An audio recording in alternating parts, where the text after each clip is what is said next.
Good evening. Welcome back to another installment of Dwayne Allen Guitar Concepts. It's been a little while since my last video again, but that's how it goes sometimes. Sometimes life gets in the way. Teaching a lot of students, doing a lot of classes, so I'm back. Good to be back. We're going to do today's lesson in the advanced category again. I think my last one was intermediate. But anyway, I'd like to talk today a little bit about how to kind of voice lead 2-5-1 progressions, okay? Here's some things that you should know about before doing this lesson today. You should know what a 2-5-1 is in jazz. It's the most common jazz chord progression that you would find in most standards and most jazz tunes. So if you don't know what a 2-5-1 progression is, kind of look it up and get an idea about what they are, okay? The other lesson that you're going to want to go over is I have another video on how to build a jazz chord vocabulary. And basically I talk about all the drop 2 and drop 3 forms that you can do on the guitar. It's kind of a set of chords that every jazz guitarist knows when they're comping and playing chord melodies. So I would highly recommend checking that video out and learning all those chord forms. That might be a while to learn all those. So if you don't know them yet, I'll see you in a while, okay? But if you know those chord forms and you're ready to move forward, let's do it. So when you're comping on the guitar and you're playing a song and you're playing 2-5-1 progressions, which is what most jazz songs are made out of, I notice with a lot of my students and a lot of younger guitar players that haven't been playing that long, a lot of times they'll be playing chords that the voicings aren't really related very well to each other. So might be doing something like a...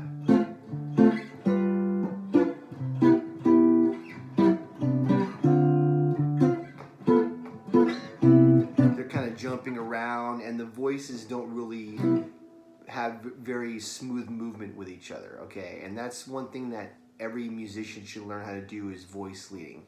Now, basically, a lot of great musicians when they think of a chord, they're thinking harmonically. And what that means is they're thinking of a chord is almost being like a chorus, you know, like when you're listening to a choir, there's different voices like soprano, alto, tenor, and bass, right? So instead of thinking of a chord like this chord here as a bunch of notes, you really should think of each note as a voice. And as one chord goes to the next, how are those voices moving, okay? If you know anything about Bach chorales and the way he wrote, he had a very specific system of rules that he kind of followed, in which if you had one chord and then when you go to another and to another, the voices have a smooth flow to them. You don't, like, because you're singing them, right? Like each voice is supposed to be a melody. So if you're singing, you don't want to go la da be ba ba ba, right? That's terrible voice leading. It should have a nice even flow with not too much movement, okay? So what does that mean? So if I'm playing a D minor 7 chord, right, and I'm thinking, I'm going to use the key of C, by the way, for all of my examples today. So I'm going to do 2-5-1 progressions in the key of C, and I'm going to show you how to voice lead from one chord to the next, okay? So let's say if I have this D minor 7 chord right here, okay? My chord video, you'll know this form, okay? So if my next chord is going to be G7, which is the 5 chord, I don't want to jump way up here or anything like that, or even there, right? Because the voice leading won't be very good, okay? We want to have from as little movement as possible of each voice, okay? So when I go like D minor 7 to G7, that's a much better, you know, movement there. Now, the key with voice leading is very simple. If there's any common tones between one chord to the next, try to hold those over, okay? So what does that mean, common tone? It means same notes, okay? A D minor 7 has the notes D, F, A, C, okay? And in this particular voicing, it's F, C, D, A, okay? Now, when I go to G7, there's 2 notes in this chord that are in the G7 chord, so you might as well keep those notes, okay? So that's going to be F and D, okay? F and D are the same notes from D minor 7 to G7. So it's the root and the third of D minor 7, and now it's the 5th and the 7th of G dominant 7, okay? So here's this D minor 7 form, okay? closest G7 form that we have is this one here, and that keeps the F and the D as the common tones, okay? Now, one other thing that you're going to notice is the 7th of the D minor 7 is going to go down to the 3rd of the G dominant. So you'll see that a lot. When you're doing the 2 chord, the 7th usually resolves down to the 3rd, okay? So we have the 2 common tones, and then the root goes down to the 3rd, okay? Okay, that was the smoothest movement we can have, all right? So that way there's as little movement as possible. Then we want to go to a C major 7, okay?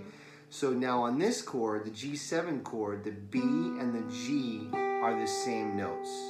So it's the root and the 3rd of a G7 chord. Now that becomes the 5th and the 7th of the C major 7 chord. So this B and G there are held over into here. Okay?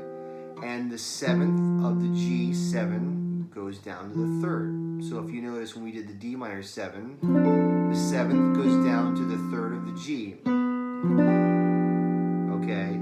And then the 7th of the G chord is here, that goes down to the 3rd of the C.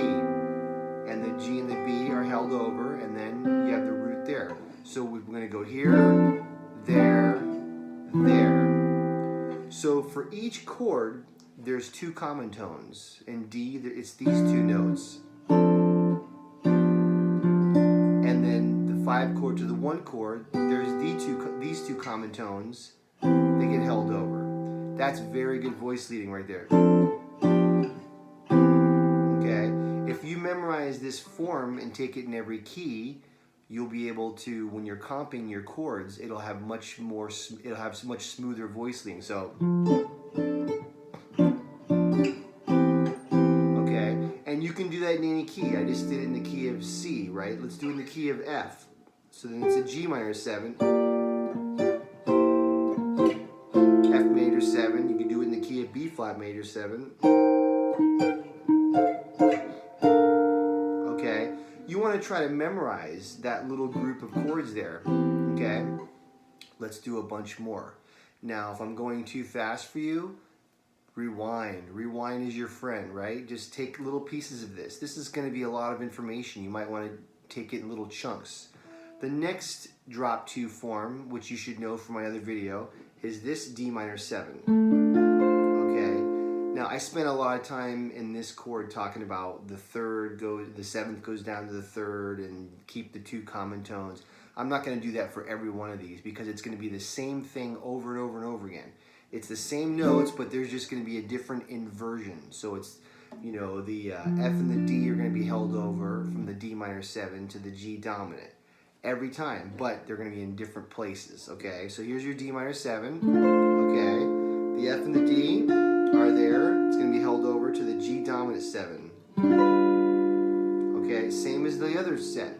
And then here's the D minor 7. There's the 7th. It goes down to the 3rd of the G, okay? And then when we go to the C, the 2 common tones are going to be G and B, okay? Those stay there. The 7th goes down. So G7 to C major 7. So D minor 7, G dominant 7, C major 7. Okay, so there's another set that you can do in any key, which I'd recommend, right? Key of F, key of B flat. Move it around, every key. Try to memorize this, so when you're playing a tune, you're comping, you can use that. Okay, so like I said, it's going to be the same thing over and over again. The only thing that changes is the position of each voice in the chord, okay? Let's do another set. This D minor 7, okay, resolves well to this G dominant, okay, and then this C major 7.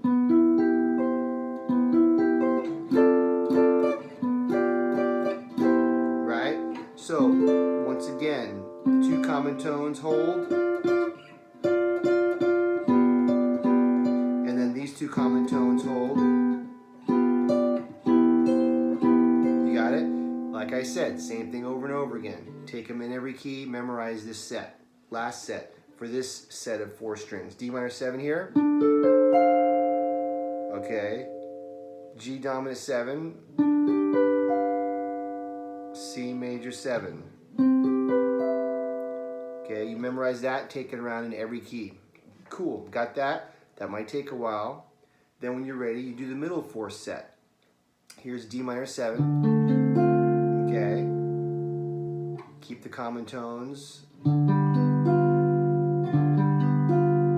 C major 7. Take it around in every key. You got it? Next set is D minor 7 here. Okay. F and the D stays the same. And then the G and the B.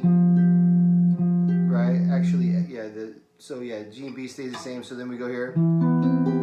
C major 7. So D minor 7. G dominant. Same thing. We're just doing it on the next set of 4 strings, okay? Take that in all 12 keys. Here's the next D minor 7 form. Okay. D and F, common tones. Okay. 2 common tones here is G and B. So.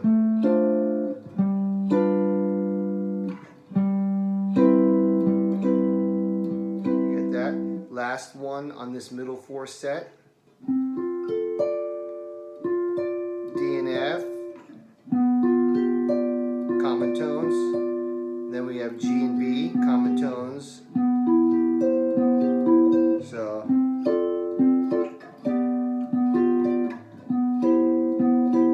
you got that. Now when you're comping with your chords, I mentioned this in my other video, the last set is the low 4 strings. You're not going to use those as much in a group because it's a little low and muddy, but if you're playing solo guitar, you might want it. I'm very thorough. I think you should learn them, and then you can make that decision later. So, D minor 7 here. Okay. G dominant 7. C major 7. So.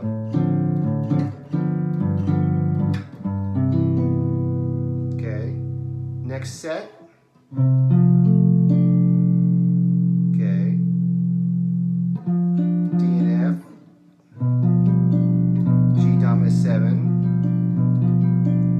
And then C major 7. Like I said before, you should know these chords already from my other video, so these shouldn't be too new for you.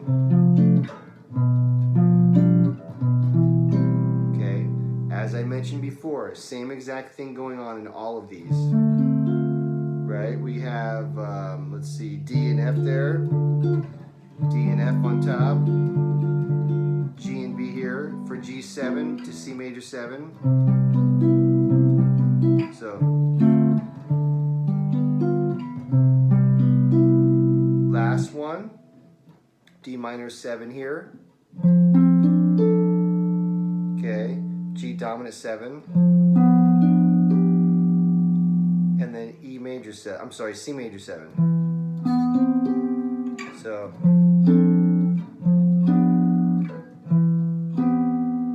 you got that.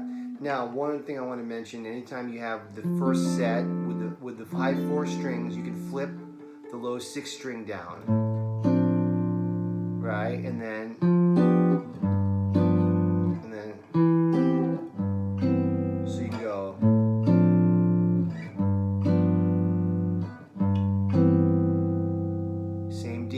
It's in the video when you see it. So this D minor 7 here, and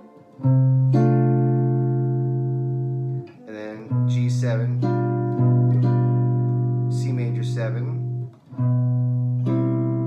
so D minor 7, G dominant 7, C major 7. Take each one of those in different keys. This D minor 7, right? This G7.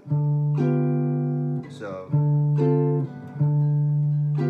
C major 7.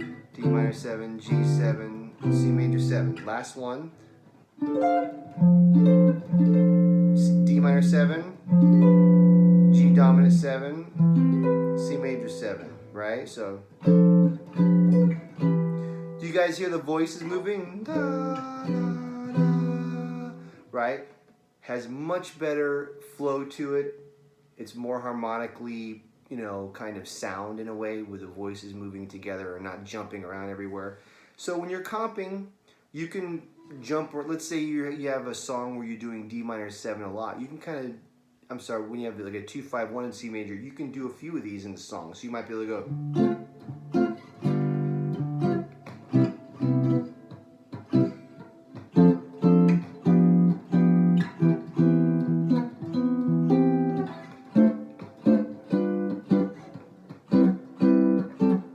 See what I'm doing? Now, I do want to point out that once you learn all of these, you might find that a lot of these voicings, especially the dominant 7th, is pretty plain and boring. So we actually want to get to a point where we can do this same concept using 9ths and 13ths and things like that, and even altered chords. And that's really the goal in the long run.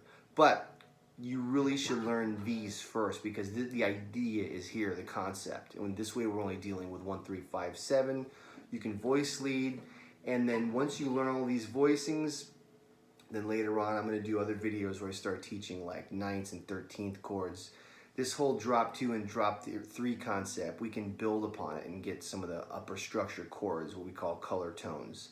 And it's a really cool system. It just takes a long time. It's a lot of stuff to practice. You know, I practiced this stuff for years and years and years. And, you know, once you memorize it, then you really get it, you know. And then the whole other thing is, how do you, you know, make great music with it? You know, you want to do it with a good groove, and you want to be tasteful and have good musical taste. I just said that. But that's a whole other bag of worms that we have to talk about later on. But this is just, you know, this is just information right now. So I would take each one of those little 2-5-1 progressions and try to memorize them, take them in different keys, and then you can use them in your comping when you're playing a tune, okay? I hope you enjoyed that. It was a lot to chew on. A lot of my videos do, but I'll keep you guys busy for a long time if you have the time and you want to do it. So if you have any questions, hit the subscribe button. Hit the like button. I always forget to tell you guys to hit the like button. You know, that helps me with my videos. If you ever want to work with me privately one-on-one, hit me up. I like teaching people in different states, even different countries. If you speak English, we can make it work. So hit me up if you want lessons. I can help you with all this stuff. If you have any questions, leave them below with the comments. If I don't see you again soon, hopefully I will. All right, have a good night. Bye.